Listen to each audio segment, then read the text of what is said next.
আর বলবার কিছু নেই। দিনটা 15ই জুলাই। খুব ফেভারিট একটা দিন আমার কাছে আজকের দিনটা বরাবর ছিল। তো সম্পর্কটা যেহেতু অ্যারেঞ্জ ম্যারেজ করে বিয়ে ছিল না, লাভ ম্যারেজ ছিল, এবং সবথেকে বড় কথা হলো লাইফে হয়তো আমি কাউকে এতটা কখনোই ভালোবাসিনি, প্রচণ্ড ভালোবেসেছিলাম। তো সেই জায়গা থেকেই আঘাতটা পেয়েছি বলে প্রত্যেকটা দিন, প্রত্যেকটা ক্ষণ, প্রত্যেকটা মুহূর্ত, সে কষ্ট দেওয়ারই হোক আর আনন্দর মুহূর্তই হোক, ডেটের সাথে টাইমগুলো ভীষণভাবে মনে আছে। ইন ফিউচার কতটা ব্রেন ওয়ার্ক করবে আমি জানি না, এখনও অবধি তো ওয়ার্ক করছে।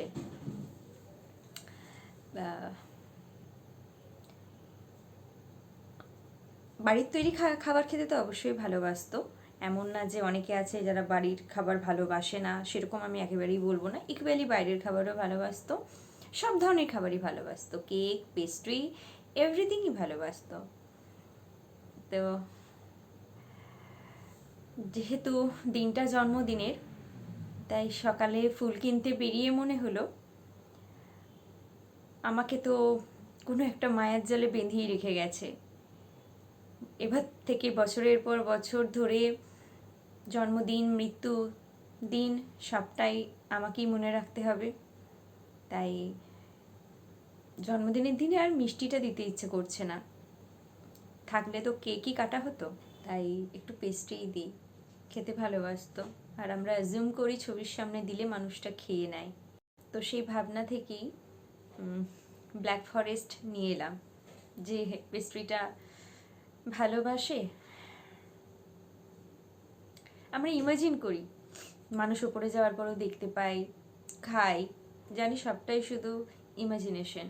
কিন্তু আলটিমেটলি যে চলে যায়, চলেই যায়, তার সঙ্গে আর কোনো জন্মেই দেখা হয় না, আর কখনই কোনো কিছুই ফেরত আসে না, কোথাও থেকে সে আর দেখতে পায় না, সবটাই শেষ হয়ে যায়।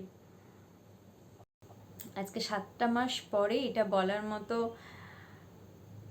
মনের জোরটা এসেছে, বলতে পারছি।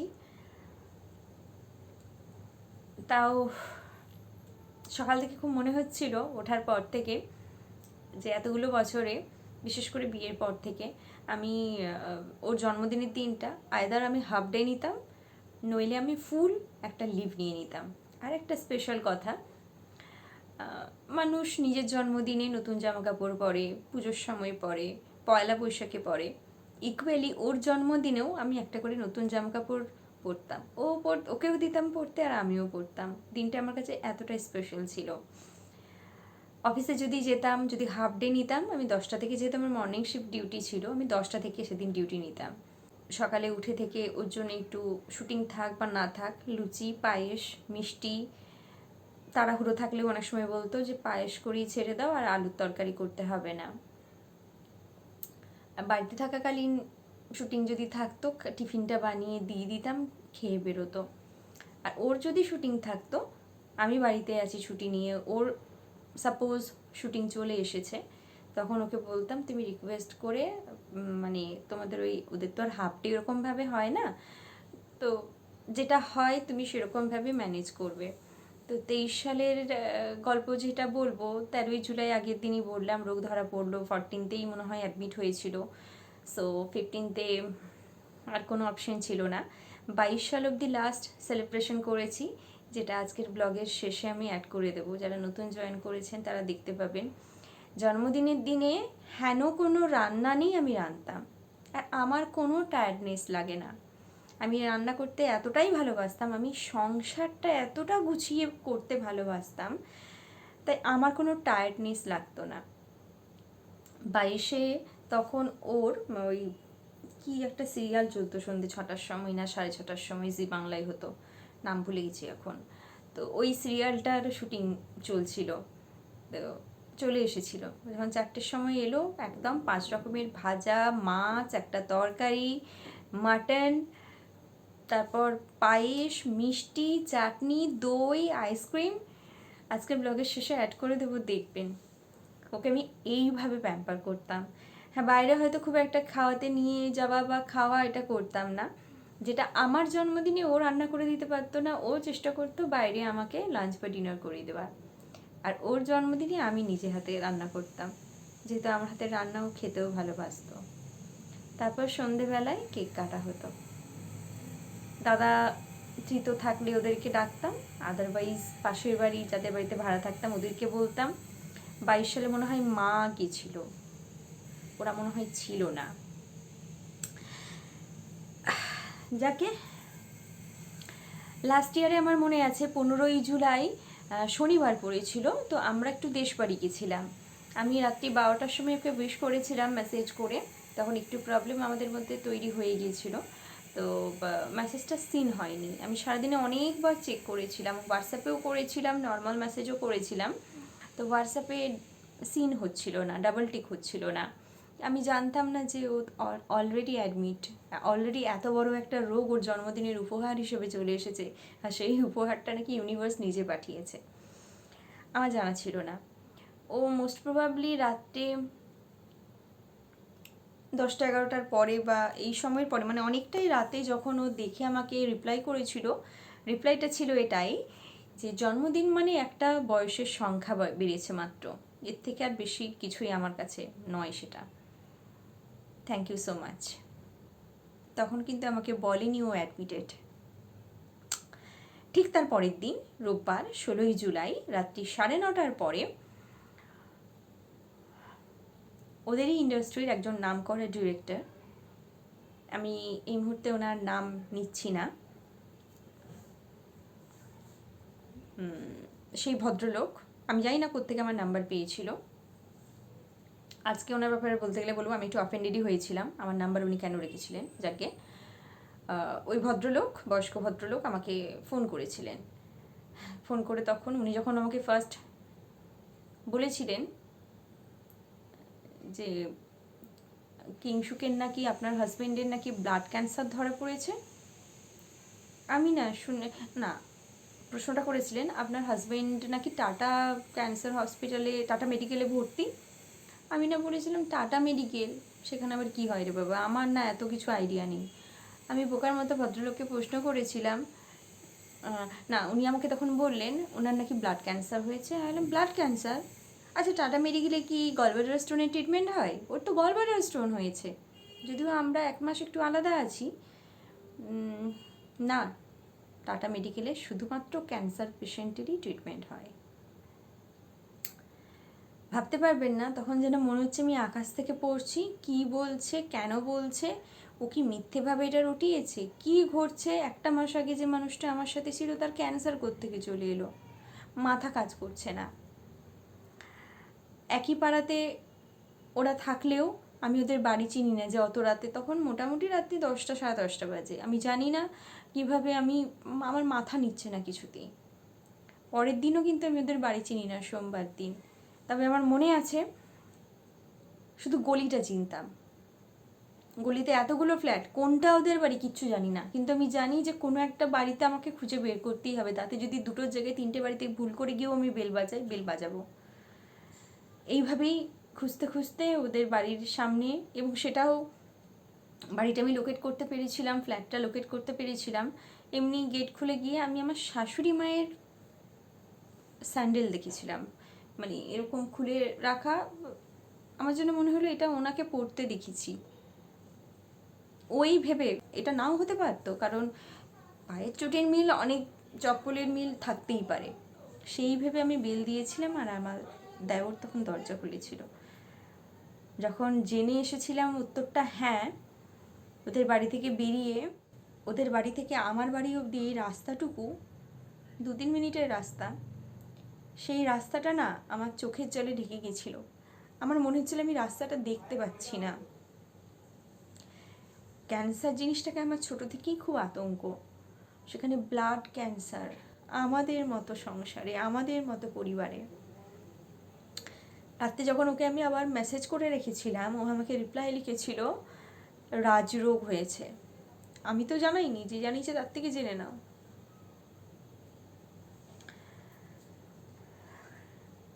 যাকে স্মৃতি রোমন্থন করা ছাড়া আর কিছু করার নেই, আমি জানি। দিন খুব তাড়াতাড়ি খুব স্পিডে এগোচ্ছে, এরকমভাবেই এগোতে থাক।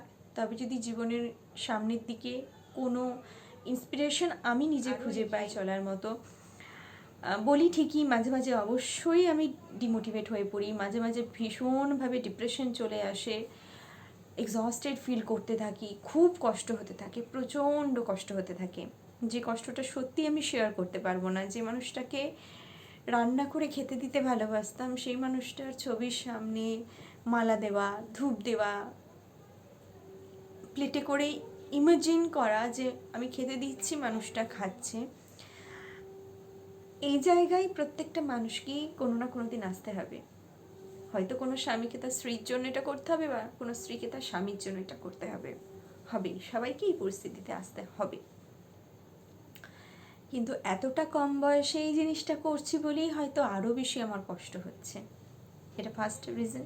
And the second point is, সামনের দিকে যতটাই বেটার লাইফে আমি ঢুকে যাই না কেন, যেভাবেই সেটেল হই না কেন, একা থেকেও সেটেল হওয়া যায়, আমি বিশ্বাস করি সেটা। সংসার নামক জিনিসের প্রতি আমার ভীষণ আতঙ্ক কাজ করে। আগে যেমন ওটা করতে ভালোবাসতাম, এখন যেমন নট ইন্টারেস্টেড। তাই ইন্টারেস্ট কখনো ফিরে না এলে আমি সেদিকে কখনোই যাব না।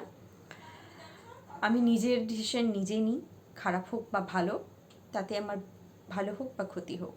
তবে আমি জানি ভালো ক্ষতি যাই হোক না কেন, আমার উপরে যে ইউনিভার্স আছে সে আমাকে সবসময় সঠিক পথেই নিয়ে যায়। আমি ভুল পথে চলে গেলেও আমাকে ফিরিয়ে নিয়ে আসে, একমাত্র ওনাকেই আমি ট্রাস্ট করি।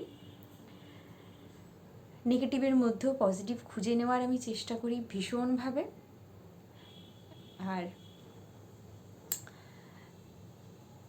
জীবনে যদি আমি অন্য কোথাও কোনোভাবে কোনো দিক থেকে সেটেলও হই, সত্যি বলছি, বিশ্বাস করুন, প্রথম জীবনে প্রথম যে আঘাত বা ভালো লাগা বা ভালোবাসা, সেটাকে মনে হয় কখনোই ভোলা যায় না। সেটা মনের মধ্যে যেরকমভাবে থাকার ঠিক সেরকমভাবেই থেকে যাবে। এই যে ডেটগুলো ওকে ঘিরে, 6th of December, 15th of July, 3rd of August, 5th of March, 22nd of December, এই ডেটগুলো এইরকমভাবেই ভালো দিনগুলো স্পেশাল হয়ে থাকবে, দুঃখের দিনগুলো মনে রাখতেই হবে, কিছু করার নেই। তবে বারবার ওর সামনে দাঁড়িয়ে একটাই কথা বলি, আমাকে সঠিক রাস্তা ধরে সঠিক পথে নিয়ে চলো। কারণ আজকে আমি একটা শূন্য মানুষ, আজ আমার চারপাশে কেউ নেই। আপনারা বলবেন মা বাবা আছে, সবই ক্ষণিকের, এর থেকে বেশি কিছু না। আলটিমেটলি মানুষটা আমি একদম একা না। মা বাবা ওই থাকতে হয়, আছে, অবশ্যই তাদের রেসপন্সিবিলিটিতে আছি, খাই, ওটা নিয়ে ভাবতে হয় না, থাকি, মাথার উপর ছাদ নিয়ে ভাবতে হয় না। তারপরও দিনের শেষে আমি একা, না স্বামী না সন্তান, যেগুলো একটা বয়সের পর স্পেশাল হয় আর কি। তাই সবসময় ওই ছবির সামনে বলি, যদি সত্যি আমি তোমাকে কখনো ভালোবেসে থাকি, তোমার শুধু ভালো চেয়ে থাকি, তোমার ভালো চাওয়ার জন্য নিজের জীবনে নিজের সাথে কম্প্রোমাইজ স্যাক্রিফাইস করে থাকি, তাহলে অবশ্যই আমাকে সঠিক পথ ধরে সঠিক রাস্তায় নিয়ে চলো। দেখো, আমাকে যেন কোনোভাবেই কেউ মিসগাইড, কোনো রকমভাবে কেউ আমার ক্ষতি করানোর চেষ্টা করে। তুমি কখনো আমার ক্ষতি করোনি, তাই তুমি অন্য কাউকে দিয়েও যেন অন্য কেউ ক্ষতি না করে, আমি তো বুঝতে পারবো না, তুমি দেখার চেষ্টা করো। আর কি বলবো, আজকের দিনে আর বলবার কিছু নেই। সত্যি বলছি, যখন ও বেঁচে ছিল এই সন্ধেবেলাটা, 15th of July সন্ধেবেলাটা, এতক্ষণে মাস্তি হচ্ছে, কেক কেটে দুজনে মিলে, 22 সালের কথা বলছি, রাত্রি 12টার সময় ওকে উইশ করে, রাত্রি 12টার সময় কেক কেটে নাচ গান, ঘরের মধ্যে হই হুল্লোড়, সেটার ব্লগ ভিডিও এভরিথিং আছে। আজকে যদি ও বেঁচে থাকতো, সবটা যদি ওকে থাকতো, যদি ডিজাস্টার না হয়ে সুন্দরভাবে আবার সংসারটা হতো, তাহলে এতক্ষণে অনেক অনেক মাস্তি হতো। চলুন, নিজেকে কষ্টর জায়গা ভাবলে শুধু কষ্টই হতে থাকবে, এগুলো তার ভেবে লাভ নেই। তাই বারবার বলি, যতক্ষণ আপনাদের প্রিয় মানুষ, মা বাবা ভাই বোন হোয়াট এভার, যা প্রিয়, বয়ফ্রেন্ড গার্লফ্রেন্ড হাজবেন্ড, ওয়াইফ, সন্তান, যা যা আছে আপনাদের প্রিয় জিনিসগুলো মন ভরে চুটিয়ে সেটাকে উপভোগ করে নিন, কারণ কেউ জানে না কখন কিভাবে থেমে যাবে। এনিওয়ে, আজকে ব্লগের শেষেও একটা সুন্দর কোট, পজিটিভ কোট আপনাদের জন্য থাকবে। যেরকমভাবে কাঁদতে কাঁদতেও আবার আমাকে হাসতে হয়, নেগেটিভ থেকেও আমাকে সেকেন্ডের মধ্যে ঘুরে গিয়ে পজিটিভ হয়ে যেতে হয়, ঠিক সেরকমভাবেই। সবাই সুস্থ থাকুন, সবাই ভালো থাকুন। অনেকেই আমার চ্যানেলে নতুন এসেছেন, প্রত্যেককে আমি ওয়েলকাম জানাচ্ছি। আপনারা প্রত্যেকে আমার সঙ্গে এরকমভাবে আছেন, সুন্দর সুন্দর কমেন্ট করে আমাকে মোটিভেট করছেন। আপনাদের কমেন্টগুলো পড়তে ভালো লাগে, রিপ্লাই করতে ভীষণভাবে ভালো লাগে। আমি তো অত বড় একটা মানুষ, অত বড় সেলেব, অত বড় একটা ব্লগার হয়ে যায়নি যে আমি রিপ্লাই করবো না। আমি যখনই দেখি আমি প্রত্যেককেই রিপ্লাই করতে থাকি, কারণ আমি এমন একটা মানুষ, আমার এসব রাগ ফাগ কারোর জন্য আমি পুষে রাখি না। আমাকে কেউ দুঃখ দিলে, আঘাত দিলে, হার্ট করলে সেটা আমি মনে রাখি, আমি মুভ অন করে যাই। কিন্তু সেই মানুষ যদি কখনো আমার কাছে কোনো সাহায্যের হাত বাড়িয়ে আসে বা কথা বলে, আমি কিন্তু কখনোই মুখ ঘুরিয়ে চলে যাওয়া এগুলো আমি করতে পারি না। এটা একেবারেই আমার ক্যারেক্টারের বিরুদ্ধে যায়, এগেনস্ট অফ মাই ক্যারেক্টার। একদম আমি এটা পারি না। হ্যাঁ, পূর্বের ঘটনা থেকে শিক্ষা নিই হয়তো, বাট এর থেকে বেশি কিছু কাউকে হার্ট করে কথা বলা এগুলো আমি পারি না। আমার মা বলে আমি নাকি প্রচণ্ড রাগী, আমি নাকি প্রচণ্ড চিৎকার করি, প্রচণ্ড রিয়াক্ট করি।